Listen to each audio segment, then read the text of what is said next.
All right, let's jump right in. Welcome to this explainer, where we are going to completely dismantle the fascinating machine of nature. Guided directly by Unit 2 of the Environmental Science syllabus, we're going to be looking at ecosystems not just as flat places on a map, but as highly advanced interconnected engines. Here's our agenda for today. We're covering what is an ecosystem, structure and biological functions, energy and nutrient cycles, exploring types of ecosystems, and finally, why ecosystems matter. So, Section 1. What is an ecosystem? Let's define this natural machine. The absolutely crucial point here is that an ecosystem isn't just a static background. It's defined as a community of living things interacting with one another and with their physical environment. You really have to think of it as a highly advanced, self-regulating engine. The living organisms and their physical space are in this constant, dynamic interaction. It's that active give and take that literally makes it a system. Moving right along to Section 2, Structure and Biological Functions. These are the gears of the engine. The structure of this engine actually relies on two main types of components turning each other.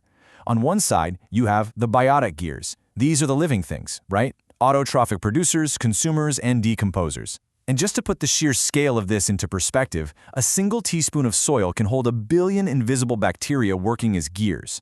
On the exact opposite side are the abiotic gears. These are the non-living physical and chemical elements, like water, soil, minerals, and the climate itself. Here's the catch, though. Neither can function without the other.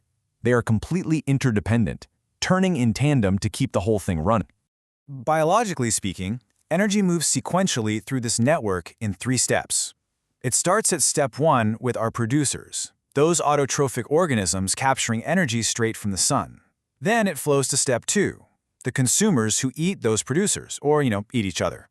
And finally, we hit Step 3, the decomposers. These guys are nature's ultimate recycling centers. They break down organic waste so the essential building blocks can be used all over again. Together, these steps form the intricate food chains and massive food webs that literally keep the ecosystem alive.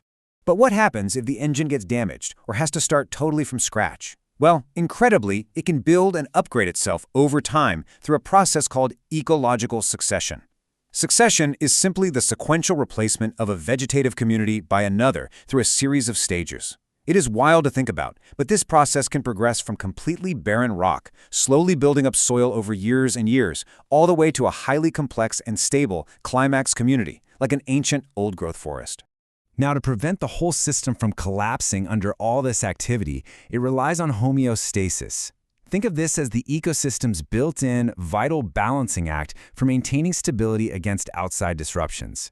And we can actually visually map out how this system sustains itself using ecological pyramids. These pyramids are great because they perfectly illustrate the productivity and energy levels at each tier of the food web, showing us exactly how much work the engine is doing at any given level without completely toppling over. Let's look at Section 3, Energy and Nutrient Cycles, basically the fuel and fluids of our machine. The primary physical function of any ecosystem is energy flow. You should really picture this as a strict one-way street of power.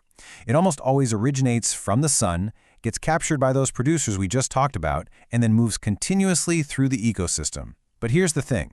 Unlike physical materials, energy isn't recycled. It just flows through and is eventually lost as heat. Because of that, the engine constantly needs a fresh supply of solar fuel to survive. However, while energy flows in a straight line, the physical building blocks of the ecosystem are constantly being recycled. This magic happens through complex biogeochemical processes like the nitrogen, oxygen, carbon, and phosphorus cycles.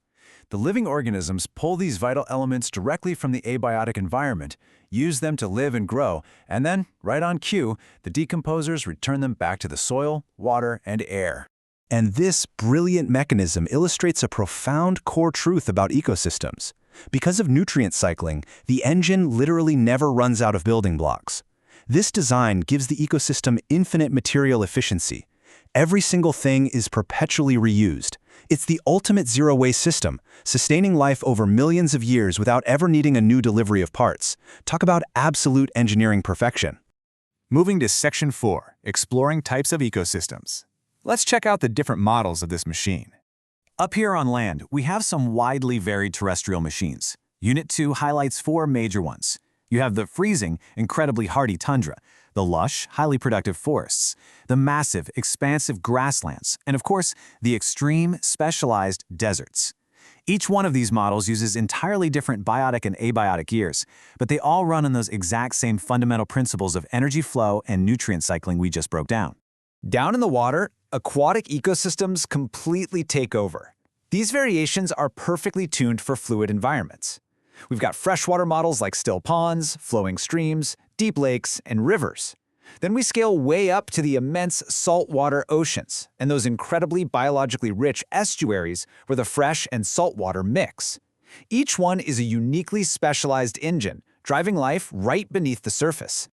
And that brings us to our final section, Section 5, Why Ecosystems Matter, the Outputs and the Maintenance. So, what does this massive natural engine actually output for us?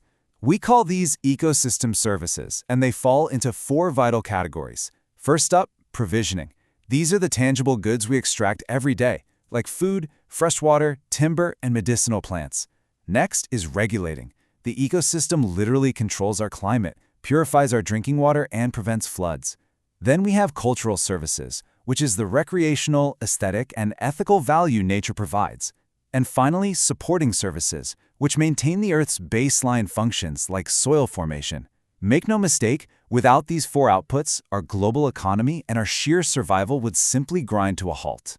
Because our entire quality of life depends absolutely on these services, our job as humans is active system maintenance.